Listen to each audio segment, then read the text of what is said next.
Assalamualaikum warahmatullahi wabarakatuh.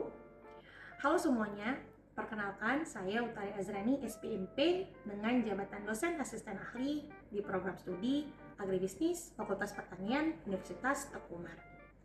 Saat ini saya mengikuti pelatihan dasar CPNS tahun 2026 dan pada kesempatan kali ini saya ingin berbagi pengalaman saya mengenai kegiatan aktualisasi yang saya laksanakan selama proses laksar berlangsung.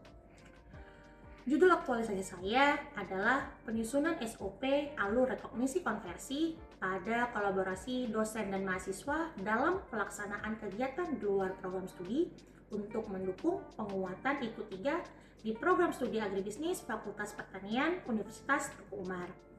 Gagasan ini kemudian saya kuatkan dengan branding Collab IKU 3, yaitu kolaborasi dosen mahasiswa untuk penguatan indikator kinerja yang ketiga. Saya memilih gagasan ini karena di unit kerja saya terdapat kebutuhan nyata untuk membenahi tata kelola kolaborasi dosen dan mahasiswa pada kegiatan di luar program studi.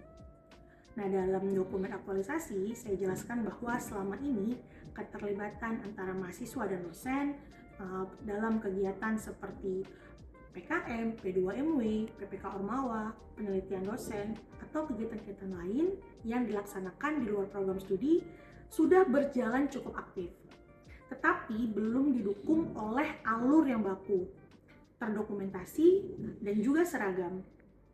Belum adanya pintu masuk resmi untuk registrasi kegiatan, target keluaran belum terkunci sejak dari awal, bukti proses belum seragam, dan juga mekanisme terhadap rekognisi maupun konversi untuk mata kuliah juga belum memiliki prosedur yang jelas. Kondisi ini akan berdampak pada ketidakpastian layanan bagi mahasiswa, beban koordinasi bagi dosen, serta lemahnya akuntabilitas dalam penguatan IKU 3. Oleh karena itu, saya memandang isu ini sebagai isu yang sangat penting, mendesak, dan sangat relevan untuk ditangani melalui aktualisasi. Secara umum, kegiatan aktualisasi yang saya lakukan berlangsung bertahap dari mulai minggu 1 hingga minggu 4. Nah, pada minggu 1, saya memulai dengan analisis dan pemetaan proses kolaborasi yang sedang berjalan. Kegiatan yang dilakukan meliputi konsultasi dengan mentor dan coach, inventarisasi kasus kolaborasi antara dosen dengan mahasiswa, diskusi awal dengan tim penyusun SOP, serta penyusunan baseline kondisi existing. Tahap ini penting untuk memotret bagaimana masalah nyata yang terjadi di lapangan, serta solusi yang nantinya akan dirancang benar-benar berbasis tentang dan untuk kebutuhan unit kerja.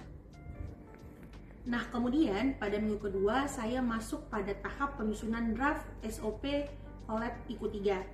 Nah, pada tahap ini saya melakukan kajian regulasi terkait dengan rekognisi dan konversi akademik, menyusun struktur SOP, merancang alur layanan berbasis gate, menyusun formulir pendukung, merumuskan pembagian peran dari berbagai pihak, dan menetapkan rancangan SLA atau batas waktu layanan, di mana nantinya minggu ini luarannya adalah draft daripada SOP itu sendiri, flowchart alur layanan, checklist bukti minimal, serta formulir registrasi maupun verifikasi konversi. Selanjutnya, pada minggu ketiga, kegiatan ini difokuskan pada validasi dan finalisasi SOP. Draft SOP dipresentasikan dalam forum dan pada rapat program studi untuk mendapatkan masukan dari berbagai pihak terkait. Nah, setelah itu dilakukannya diskusi validasi, pencatatan koreksi, uji konsistensi terhadap kasus sebelumnya yang telah terinventarisasi, kemudian dilanjutkan dengan revisi substansi dan penyusunan naskah final beserta lampiran-lampiran formulir untuk laporan akhir.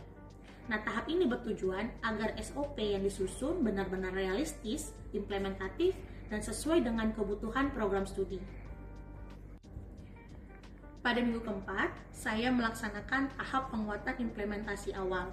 Kegiatan pada tahap ini meliputi penyusunan ringkasan SOP ke dalam bentuk visual, satu halaman dalam bentuk poster infografis, uji keterbatasan poster, sosialisasi internal kepada para dosen dan juga admin program studi, sosialisasi kepada mahasiswa, serta persiapan pilot implementasi pada kasus terbatas. Nah, jadi aktualisasi ini tidak berhenti hanya pada penyusunan dokumen saja, tetapi juga dilanjutkan dengan upaya agar SOP benar-benar dipahami dan siap diterapkan. Manfaat dari gagasan ini cukup besar. Bagi unit kerja atau program studi, aktualisasi ini memperkuat tata kelola layanan akademik, meningkatkan ketelusuran bukti, memudahkan monitoring dan evaluasi, serta mendukung kesiapan data untuk pelaporan penguatan IQ3.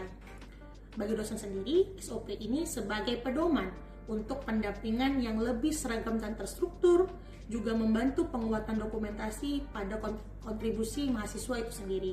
Nah, bagi mahasiswa yang saat ini sebagai stakeholder utama, gagasan ini memberikan kepastian prosedur dan juga kejelasan alur pada layanan serta dasar penguatan dan pengakuan akademik yang lebih tertib atas keterlibatan mereka dalam kegiatan di luar program studi. Nah, bagi institusi sendiri, hasil dari aktualisasi ini menjadi kontribusi nyata dalam membangun layanan akademik yang lebih transparan, akuntabel, adaptif, dan berorientasi mutu.